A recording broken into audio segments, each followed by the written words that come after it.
2002 भारत के इतिहास का एक ऐसा साल जिसका नाम आते ही आज भी बहस छिड़ जाती है। Now to rest. जो गुजरात में नरेंद्र भाई ने किया है वो कोई नहीं कर सकता। जो उन्होंने किया है ना, किसी मुख्यमंत्री ने नहीं किया होगा। जो 20-25 साल से हमारी नजरों में जो लोग थे उनको चुन चुन के मारा है। कुछ लोग इसे दंगा कहते हैं तो कुछ लोग नरसंहार, लेकिन सच क्या है ये आज भी सामने नहीं आया। कुछ भी हो, लेडीज हो, बच्चे हो, कुछ भी हो, काटने से कुछ मारो काटो चला ना। एक को प्रेग्नेंट थी उसको हमने चीर दिया, एक को प्रेग्नेंट थी उसको हमने चीर दिया। लेकिन सवाल यह है कि आखिरकार गुजरात में हुआ क्या था, क्यों हजारों लोग अपनी जान गंवा बैठे और क्यों आज भी इस घटना का नाम राजनीति से लेकर अंतर्राष्ट्रीय मंच तक लिया जाता है। आज की इस वीडियो में हम लोग बात करेंगे गोधरा ट्रेन कांड से लेकर गुजरात दंगों तक, आरोप से लेकर जांच तक और उन सवालों तक जो आज भी लोगों के मन में जिंदा है।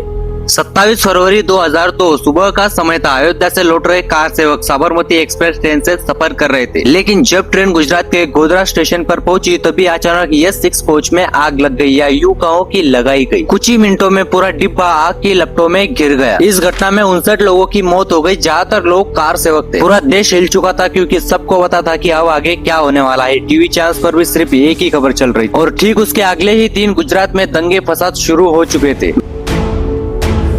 भीड़ सड़कों पर उतर आई, घर जलाए गए, दुकानें तोड़ी गई, लोगों पर हमला हुआ और कई रिपोर्ट के अनुसार सबसे ज्यादा नुकसान मुस्लिम समुदाय को हुआ। महिला और बच्चों तक को नहीं छोड़ा गया। कुछ इलाकों में पुलिस पर भी आरोप लगा कि उन्होंने समय पर कार्रवाई नहीं की। यहीं से शुरू हुआ था वो विवाद जो आज तक भी खत्म नहीं हुआ। उस समय गुजरात के मुख्यमंत्री थे नरेंद्र मोदी। उन पर आरोप लगाए गए कि सरकार हिंसा रोकने में असफल रही। कुछ लोगों ने दावा किया कि प्रशासन ने पर्याप्त तेजी से कदम नहीं उठाए। पूर्व IPS अधिकारी संजीव भट्ट और कुछ अन्य लोगों ने मुख्यमंत्री मोदी पर गंभीर आरोप लगाए, लेकिन दूसरी तरफ कई जांचों और अदालतों में मोदी के खिलाफ सीधे सबूत साबित नहीं हुए। भारत के सुप्रीम कोर्ट द्वारा नियुक्त SIT यानी स्पेशल इन्वेस्टिगेशन टीम ने लंबी जांच के बाद कहा कि मोदी के खिलाफ मुकदमा चलाने लायक पर्याप्त सबूत नहीं मिले। इसके बाद सुप्रीम कोर्ट ने भी SIT की रिपोर्ट स्वीकार की, लेकिन बहस यहीं पर खत्म नहीं हुई। कुछ अंतर्राष्ट्रीय संगठनों और मानवाधिकार समूह ने अलग राय रखी। उन्होंने कहा कि इसकी जांच बारीकी से और गहराई से होनी चाहिए, क्योंकि इतने बड़े डिब्बों में अचानक आग लग जाना कोई आम बात नहीं है। गुजरात दंगों से जुड़ा सबसे चर्चित मामला ये था कि बिल्किस बानो का केस। दंगों के दौरान बिल्किस बानो के परिवार पर हमला हुआ, उनके परिवार के कई लोगों की हत्या कर दी गई। बिल्किस बानो ने आरोप लगाया कि उनके साथ सामूहिक बलात्कार हुआ। हालांकि दोषियों को सजा मिली, लेकिन कई सालों की कानूनी लड़ाई लड़ने के बाद में कुछ लोगों को छोड़ दिया गया था, जिससे भी काफी विवाद बढ़ा था। देश भर में इस फैसले की काफी आलोचना हुई और फिर सुप्रीम कोर्ट ने उस रिहाई को रद्द कर दिया। 2002 गुजरात दंगों की चर्चा सिर्फ भारत तक सीमित नहीं थी। ये कई अंतर्राष्ट्रीय मीडिया स्थानों और मानवाधिकार संगठन ने इस पर रिपोर्ट बनाई। हालांकि भारत सरकार और कई अन्य लोगों ने इन आरोपों को राजनीति से प्रेरित बताया। कहाँ से इतनी पब्लिक आई? सरकार को दिखना चाहिए उस टाइम।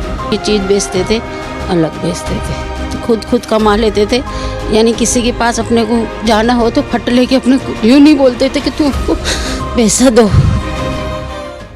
यानी एक तरफ आरोप, दूसरी तरफ कानूनी क्लीन चिट और बीच में सच को लेकर लगातार बहस। आज इतने साल बाद भी सबसे बड़ा सवाल वही है, क्या उस हिंसा को रोका जा सकता था? क्या प्रशासन और तेजी से काम करता तो हजारों जानें बचाई जा सकती थी? क्या राजनीति ने इंसानियत को पीछे छोड़ दिया था? और सबसे जरूरी बात, क्या भारत ने उस दर्दनाक घटना से कुछ सीखा? 2002 गुजरात दंगे भारत के इतिहास का एक ऐसा अध्याय है जिसे भुलाना आसान नहीं है। इस घटना में जान गंवाने वाले लोग किसी धर्म से पहले इंसान थे, और शायद सबसे बड़ी सीख यही है कि जब नफरत बढ़ती है तो सबसे पहले इंसानियत हारती है। अगर आपको ये वीडियो जानकारी पूर्व लगी हो तो वीडियो को शेयर जरूर करें और कमेंट में बताएं कि इतिहास की ऐसी कौन सी घटना है जिस पर अगली वीडियो बनानी चाहिए।